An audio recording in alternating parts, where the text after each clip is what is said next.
Oi pessoal, bom dia, tudo bom com vocês? Vamos dar continuidade a esse assunto que a gente começou semana passada e eu acredito que a gente finalize hoje, tá bom? Quando voltarmos, a gente dá continuidade com fotossíntese, beleza? Como eu falei antes, a gente está fazendo uma revisão do que a gente viu na época que a gente estava presencial para ter um apanhado geral e para vocês também puxarem da memória aquilo que a gente já conversou na disciplina, beleza? Lembrando que esse material está lá no que é acadêmico, tanto os slides como a apostila que eu me baseio para estudar, fazer as aulas, bem como os livros do Teis e do Kerbal eu já disponibilizei para vocês em um outro momento, tá bom? Quem não tiver acesso ou tiver dificuldade de encontrar esse material, fala comigo que eu volto a disponibilizar, beleza? Só para relembrar, esse material aqui, ó, os slides, Fisiologia Vegetal de Nutrição Mineral e o outro lá da semana passada também estão lá no que é acadêmico. Então, material vocês têm, beleza? Se precisar de mais, a gente busca disponibilizar para vocês, tá bom? Então vamos dar continuidade. A gente falou ontem sobre os tipos de transporte ativo, passivo, simplástico, apoplástico e transmembranar, como é que os íons são absorvidos pelas plantas até chegar nos vasos do xilema e de lá translocados para o restante da planta, e também como é que sai o vapor da água via transpiração. E hoje a gente vai falar do tópico das plantas e o nitrogênio, tá bom? Vamos em frente. Aqui é uma figura que eu acredito que a maioria já conhece, que é o ciclo de nitrogênio. Existem várias formas de mostrar esse ciclo. Eu trago esse daqui porque eu já deixei lá no slide para não gerar muita confusão. Eu trouxe ele para cá para vocês, beleza? Então, se a gente pegar esse ciclo do nitrogênio, a gente vê que ele tem várias etapas, tanto de entrada, na verdade, saída da atmosfera e entrada no pool do solo, como na biomassa, tanto das plantas como dos animais, como o retorno desse nitrogênio para tanto a atmosfera ou retorno para outras formas que ele é apresentado no ambiente, beleza? Então, vamos passo a passo ver essas transformações no nitrogênio. Lembrando que a disciplina que é Fisiologia Vegetal, na disciplina de Biologia do Solo, vai ser trabalhado esse ciclo de forma mais detalhada com o professor, seja eu ou seja algum outro, beleza? Mas é importante aqui que se saiba pelo menos o que é que ocorre a nível de nitrogênio na atmosfera, tá bom? Então, sabemos que o nitrogênio atmosférico, que tem em torno de 73% do ar, é composto por N2, e esse N2 não é disponível para as plantas. As plantas não conseguem absorver esse N2. Por quê? Porque as plantas só conseguem absorver íons. Ele tem que ter carga. Então, eles têm que estar imobilizados na solução do solo ou disponibilizados na solução do solo para que as plantas consigam absorver. O N2, apesar de uma alta concentração na atmosfera, não está disponível para as plantas. Isso daí é um entrave na pesquisa científica. Por que que o N, o elemento que mais limita a produção da atmosfera, das plantas, está tão presente na atmosfera, consegue ainda ser um fator limitante para as produções? Porque a resposta é justamente essa. O N que está na atmosfera não pode ser absorvido pelas plantas. Aí vem a importância desse ciclo do nitrogênio, para saber como é que esse N2 entra no solo ou na biomassa, tanto das plantas e animais, para então ser disponibilizado para as plantas. Joia? Então vamos aqui por partes. Nós temos a fixação biológica de nitrogênio, que todo mundo sabe, né? A fixação biológica, que está envolvido uma série de micro-organismos. O mais famoso são os rizóbios e os bradyrizóbios, que fazem associação com raízes de leguminosas, fixando, ou seja, transformando esse N2 em formas em que as plantas conseguem absorver. No caso, o NH4 e o NO3-. Então, ela consegue absorver essas duas formas. E uma vez, então, essas bactérias transformando esse N2 a esses dois formatos, as plantas absorvem e aí se tornam independentes da aplicação de fertilizantes nitrogenados, já que A fixação biológica, como o próprio nome diz, é feito por agentes biológicos, no caso as bactérias.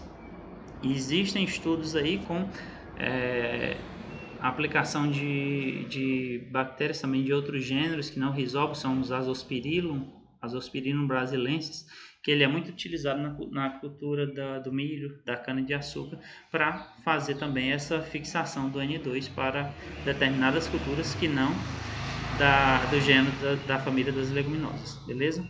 Então, só para vocês terem ideia da importância, por ano, cerca de 170 milhões de toneladas de N é fixado por meio dessa etapa de fixação biológica.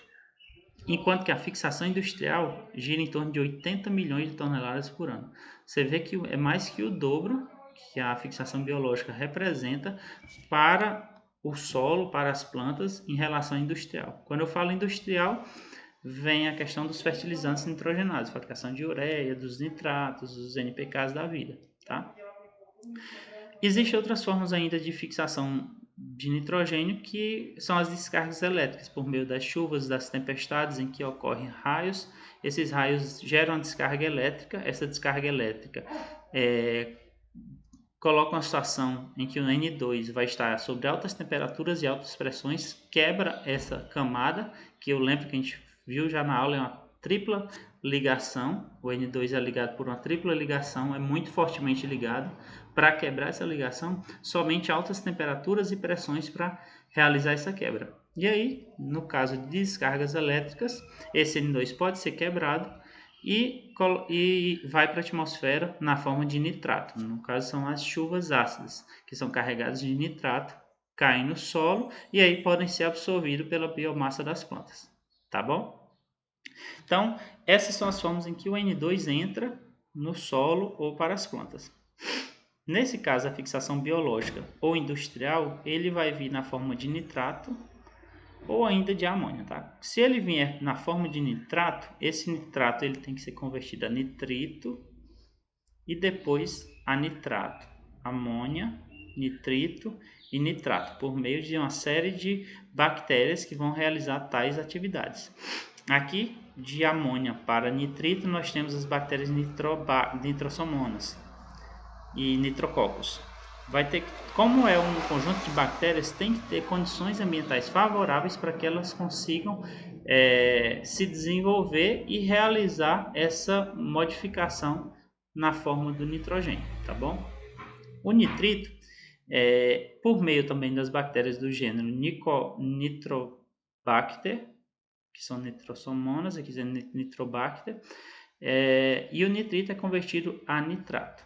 E esse nitrato vem para a biomassa das plantas. Essa biomassa da planta, a planta pode ser diretamente morta e vai ter o decaimento da biomassa, ou seja, a decomposição, ou essa planta pode ser consumida por um animal, esse animal morre e também vai sofrer o processo de decomposição. Esse decay em biomass nada mais é do que a decomposição.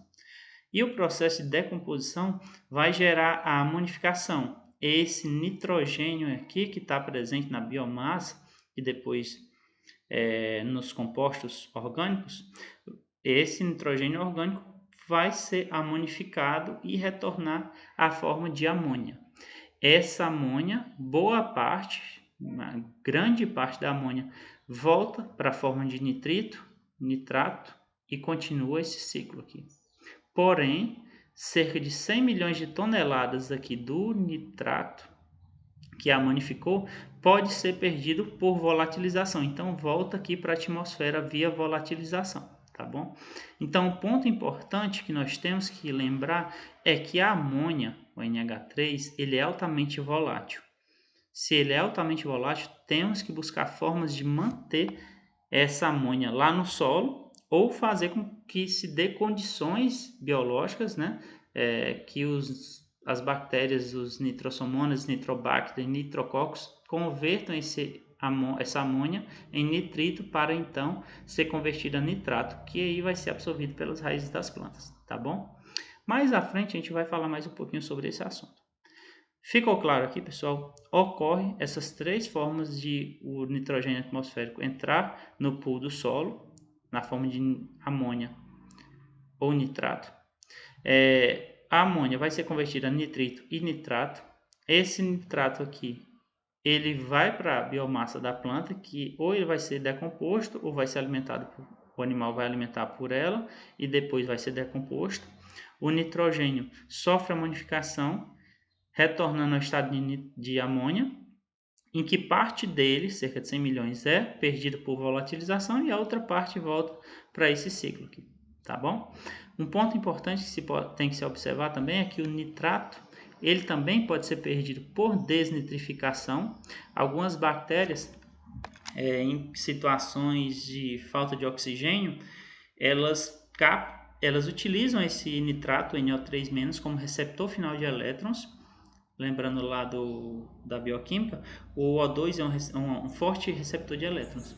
Em situações de falta de oxigênio, determinadas bactérias anaeróbias pegam o nitrato, usam como receptor final de elétrons e aí ocorre a perda por desnitrificação. Esse nitrato, ao se ligar na cadeia respiratória de determinadas bactérias, sofre a desnitrificação e retorna para a atmosfera. Mas isso faz parte do ciclo de nitrogênio, é importante que ocorra para que tenhamos sempre os teores de N2 adequados para a vida na Terra.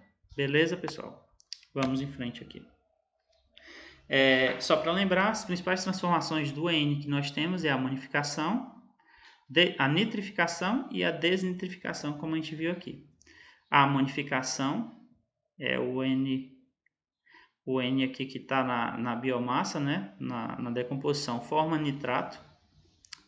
amônia.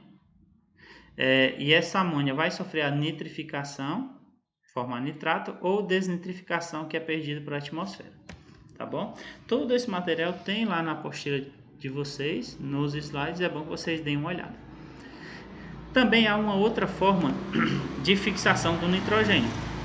Tem a biológica e tem a industrial, que é a fixação não biológica. E essa fixação não biológica, que é responsável por 80 milhões, até 80 milhões de N2 fixados da atmosfera, é feita por processos industriais. Processos industriais esses feitos pelo Haber Bosch lá na Primeira Guerra Mundial e até hoje é utilizado nas indústrias de fertilizantes. Qual é o intuito desse processo, o Haber Bosch, que é a fixação não biológica?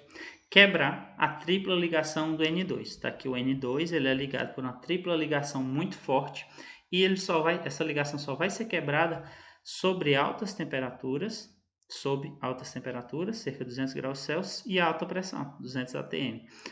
No momento em que essa ligação é quebrada, mais 3 átomos de H2 vai formar 2 moléculas de amônia. E é essa amônia que vai formar o nosso fertilizante nitrogenado, beleza? Aqui é só mostrar como é que ocorre nas descargas elétricas, que o N2 é quebrado, vai formar o ácido nítrico, e o nitrato e o ácido nitroso, óxido nitroso, vai ser levado para o solo, e aí pode entrar pelas raízes das plantas, tá bom? Beleza. Mas aí, pessoal, lembrando a perguntinha que eu fiz para vocês na sala. Na fixação não biológica, precisamos dessas condições, 200 graus Celsius e 200 atm. Como é que naturalmente ocorre essa fixação biológica, que é a não biológica? Mas a fixação biológica, que é do gênero Rhizobium e Bradyrhizobium, com as raízes de leguminosas, como é que eles quebram essa situação aqui de não precisar de altas temperaturas e pressão? Existe um determinado instrumento que as bactérias lançam mão para realizar essa quebra. Vocês lembram qual é essa ferramenta? Vamos pensar aqui que eu vou parar esse vídeo. No próximo vídeo a gente dá continuidade.